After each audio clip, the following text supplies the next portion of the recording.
Es un gusto tenerlos de nuevo en este espacio que hemos denominado Primero Bucaramanga, en el que abordamos temas especializados de ciudad que no solamente aplican a Bucaramanga, sino a ciudades colombianas que tienen similitudes en términos de desarrollo. Hoy en esta línea de política hemos decidido invitar a una gran amiga y experta en temas de desarrollo, se llama Joana Rojas. Ya tendremos oportunidad de conocerla en términos de su experiencia, pero por ahora quisiera como introducción decir que en esta línea de Hábitat estamos interesados en abordar la gestión del cambio climático. Entonces, para eso pues hemos querido que nos acompañe Joana. Bienvenida a este espacio, Joana. Gracias, Jean Manuel, por la invitación. Muy feliz de seguir aportando a Bucaramanga, la ciudad de la que soy y la que llevo siempre en mi corazón. Santanderiana de pura cepa, ¿no? Santanderiana. Bueno, en términos de tu experiencia, cuéntanos un poco y pues con el enfoque de gestión de cambio climático, ¿cómo llegas a estas temáticas? Sí, muy bien. Pues soy ingeniera financiera de profesión, especialista en evaluación y gerencia de proyectos, con máster en innovación empresarial y digamos que todo este tema de la gestión del cambio climático se aborda sobre mí en términos de oportunidades de lo que hoy el mundo requiere frente a todo lo que por diversas razones y por causas sobre todo de lo que el hombre ha hecho frente al ecosistema, pues nos tiene a todos súper tocados, ¿no? Entonces estamos viendo afectaciones en la producción, estamos viendo afectaciones en el desarrollo empresarial, en términos de la disponibilidad de los insumos. O sea, ¿tú piensas que el tal cambio climático sí existe? No, es una realidad. No hay nada que hacer, no hay punto de reversa y para ello todos tenemos que aportar. En ese sentido, Colombia se ha caracterizado por ser muy buena legislando y elaborando documentos. Sobre ese particular, yo tengo una inquietud, una preocupación y sería mi primera pregunta. ¿Dónde está el punto de quiebre entre la formulación de esos grandes documentos y la puesta en operación de esas ideas, la implementación de las políticas públicas? ¿Qué pasa en Bucaramanga? ¿Qué pasa en Colombia? Tocas un punto muy importante, el país ha avanzado significativamente, hay compromisos de la NDC, la contribución nacionalmente determinada, en donde como país nos comprometimos a reducir en un 51% las emisiones de gases de efecto invernadero en escenario del 2050. Y esta contribución tiene pues un escenario también en el territorio, en lo regional. El departamento de Santander cuenta con un plan integral de gestión de cambio climático departamental, un escenario al 2030 con unas metas de mitigación y adaptación del cambio climático planteadas. ¿Documentos hay entonces? Documentos hay bastantes. ¿Y entonces qué pasa en ese proceso de implementación? El reto es efectivamente lo que tú acabas de mencionar, la implementación. Cómo los actores locales podemos movilizar la acción, pasar de eso que está establecido en la política, en el documento, a la ejecución de esas acciones y en convergencia de la suma y la unencia de todos los actores. ¿Tú crees que los gobernantes, en general la institucionalidad pública, es consciente de esa responsabilidad de convertir esos documentos en ejecuciones o cada vez que hay recambio de gobierno pasan cosas que hacen que haya una curva de aprendizaje y que al final no logremos el proceso de implementación? ¿Qué pasa en esa dinámica? Es un tema de voluntad política, ¿no? Cada mandatario llega con su equipo de gobierno y con capacidades más o menos para poder implementar las políticas. Entonces ahí hay también la ciudadanía requiere formarse, requiere tener procesos en los que genere mayor conciencia sobre la importancia y como tú mencionas, el cambio climático es una realidad y está aquí para quedarse. ¿No crees que en el proceso de formulación de programas de gobierno la sociedad civil, si se me permite llamarla así, debiese tener un rol más importante para garantizar que estos grandes documentos, estas grandes políticas quedasen como compromisos de programas de gobierno?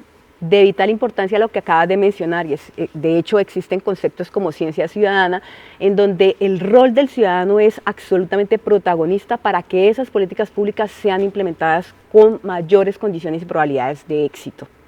Qué interesante. Pues bueno, conversábamos antes de iniciar sobre un asunto muy importante, tiene que ver con el recambio generacional alrededor de la política de gestión de cambio climático. ¿Qué papel se debe cumplir hoy, que debemos cumplir nosotros como sociedad alrededor de ese proceso de recambio, que es un tema de educación, de cultura? ¿Cómo ves tú esa transición?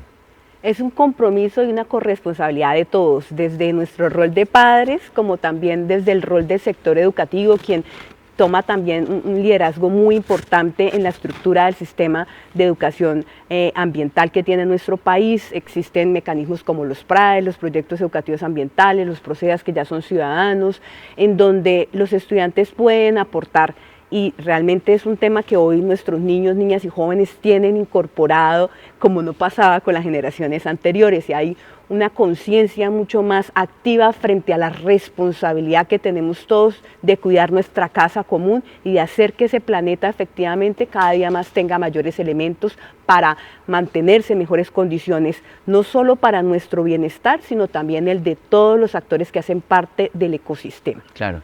Pensaba mientras hablabas de lo difícil que debe ser en medio de este discurso que tenemos de lo políticamente correcto versus la realidad que viven numerosas familias en Bucaramanga, el área metropolitana, en asentamientos precarios, con temas de servicios públicos no resueltos, sistemas de residuos sólidos, de manejo de basuras inadecuado. ¿Cómo conciliar esa realidad con ese discurso? Porque podemos decir que tiene que haber un recambio, una transformación, que hay que hablar de gestión de cambio climático, pero si nuestras realidades en términos de hábitat no están resueltas, ¿no entraría eso como en conflicto con lo que estamos diciendo? De acuerdo, por ello la importancia de la articulación de todos los actores, es decir, el sector privado, el sector financiero toma un rol protagonista en estos ejercicios donde la brecha social efectivamente hace que los liderazgos de este tipo de acciones sean abanderadas por quienes tienen de una u otra forma recursos para poder implementar estas soluciones, pero digamos que es esa cara de la oferta en donde se da ese financiamiento para que esas implementaciones de esas acciones o de lo que hoy también se maneja en un concepto muy importante que son las soluciones basadas en la naturaleza, permitan resolver todos estos problemas de mitigación y adaptación de cambio climático. Me gusta eso y lo voy a dejar de último porque de pronto si lo tocamos ahora nos consume todo el podcast de soluciones basadas en naturaleza. Ajá. Para que me acuerdes, porque creo que es una línea en la que deben trabajar los gobiernos. Ya explicaremos de qué se trata. Porque quisiera que ese concepto de gestión de cambio climático lo pudiéramos desagregar. Creo que es una gran sombrilla y pareciera abstracto o etéreo cuando hablamos de gestionar el cambio climático. Cuando hablamos de ese término, ¿a qué nos referimos? ¿Qué elementos o componentes tiene la gestión del cambio climático? Vale, hay varios, digamos que está el tema de mitigación de cambio climático, que es efectivamente nosotros, por el desarrollo de las actividades que tenemos, generamos unas emisiones de gases de efecto invernadero a la atmósfera y para poder ser más sostenibles y para poder evitar que ese calentamiento global efectivamente se dé en términos de lo que haga insostenible la vida del ser humano y el ecosistema, requerimos de hacer unas acciones que están asociadas a disminuir esas principales fuentes de emisiones de gases de efecto invernadero. Para Santander las principales fuentes de emisión son el tema de minas y energía en primer sector, en primer lugar. En segundo lugar, el tema de la fermentación entérica, el ejercicio de la ganadería. Lo sostenible. En tercer lugar, el tema del transporte terrestre, especialmente el transporte de carga. Y en cuarto lugar, el tema de disposición final de residuos, como lo mencionabas anteriormente. Realmente hay una radiografía muy clara de esas fuentes de emisiones de gases de efecto invernadero que requieren acciones locales para reducir esos efectos en términos del calentamiento global y del cambio climático. Por un lado, eso es mitigación.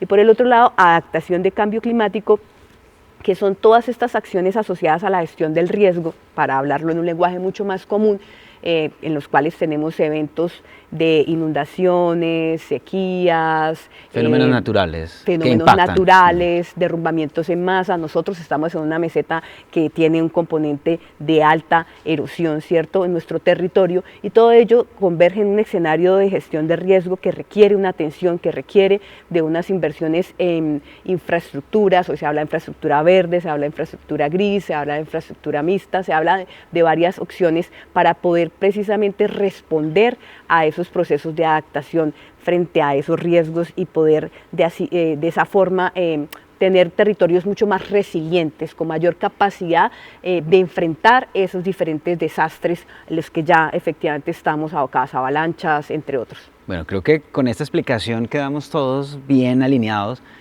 sobre todo porque conceptualmente a veces pareciera que en los cambios de gobierno los equipos de gobierno o no tienen la competencia o el conocimiento suficiente para abordar con suficiencia estas temáticas. Entonces creo que ahí tenemos todavía una deuda pendiente de configurar equipos técnicos que permitan garantizar que esos documentos de política se transformen en implementación de política y que en el tiempo se puedan extender, ¿no? Con la participación comunitaria que ya dijimos era clave en este proceso. De acuerdo. Bueno, hablamos de soluciones basadas en naturaleza. ¿Es un concepto nuevo o es algo antiguo? Es un concepto de reciente aparición. Realmente en el contexto internacional aparece sobre el año 2000 y en Colombia se adoptan los primeros documentos de política pública sobre el 2020. O sea, estamos hablando de hace nada. De un recién nacido. De un recién nacido, pero es un término que efectivamente frente al concepto como tal es de reciente aparición, pero está claramente identificado que como territorio, como ciudad, como departamento, venimos haciéndolo desde hace muchos años y de hecho de épocas ancestrales. Entonces hay diferentes tipos de acciones de soluciones basadas en la naturaleza. Hay unas tipo 1 que son, por ejemplo, acciones tan sencillas como las huertas comunitarias, como las huertas caseras, como las huertas escolares, que resuelven acciones de seguridad alimentaria. Sí. Exacto. Pero que también pueden permitir otros procesos y beneficios frente a la biodiversidad y a las soluciones humanas en ventas de excedente, lucha contra la pobreza, ODS, etc. Por supuesto. Tenemos también acciones ya tipo 2 que son un poco más complejas, que están asociadas a restauración de los ecosistemas, conservación de las áreas protegidas, que es una tarea bastante gigantesca que tenemos nosotros en términos de toda esa riqueza de ese patrimonio y ese capital natural que nos ha dado como departamento y como ciudad frente a la diversidad de los ecosistemas que tenemos. Entonces están acciones de sistemas agroforestales que también por ser el tipo de territorio y de geografía que tenemos tanto en café como cacao, nuestro departamento normalmente estos cultivos están bajo sombrío, lo cual favorece que no tengamos ya por default el desarrollo de este tipo de producción en nuestro departamento. Y tenemos también los procesos de ganadería silvopastoril, de ganadería sostenible, entre otros como acciones de segundo nivel. Y acciones de tercer nivel ya son estas iniciativas de techos verdes, en donde pues podemos resolver también temas asociados a mejorar, incrementar coberturas vegetales, a resolver temas de temperatura, reduciendo la necesidad de los aires acondicionados y obviamente disminuyendo todas estas sustancias agotadoras de la capa de ozono que son asociadas al uso de los aires acondicionados. Entonces allí hay una cantidad de co-beneficios y de beneficios sociales, ambientales y económicos, por supuesto, que están asociados a el desarrollo de la implementación de soluciones basadas en naturaleza. Bueno, queda claro que en esta sesión no vamos a lograr cubrir todos los temas que has planteado, pero no podría dejar de tocar algo que entra normalmente en conflicto con todas estas estrategias de mitigación y gestión de cambio climático y tiene que ver con el uso del suelo, que es pues, un factor determinante para poder ordenar el territorio, en la medida en que se ordena el territorio, poder dedicar por vocación las zonas que correspondan a lo que corresponde de manera correcta. ¿Tú cómo ves ese fenómeno de conflicto de uso de suelo en la meseta y en el área metropolitana de Bucaramanga? ¿Cuál es el desafío que tendríamos en el tema de conflicto de uso de suelo? Sí, hay varios desafíos, ¿no? Entonces cada vez la necesidad de expansión urbana es un reto grandísimo para la ciudad, ¿no? Las necesidades, los fenómenos migratorios, pues estamos muy cerca, obviamente, a estos fenómenos migratorios que nos han venido demandando cada vez más mayor ocupación del suelo. Presión, ¿no? La presión que se genera, precisamente la creación de asentamientos suburbanos en donde también se incrementa la demanda de servicios sociales, digamos que la vocación de las zonas rurales que en Bucaramanga pues, no son digamos, tan aprovechadas en términos de la producción agrícola, por ejemplo, agropecuaria, ¿cierto?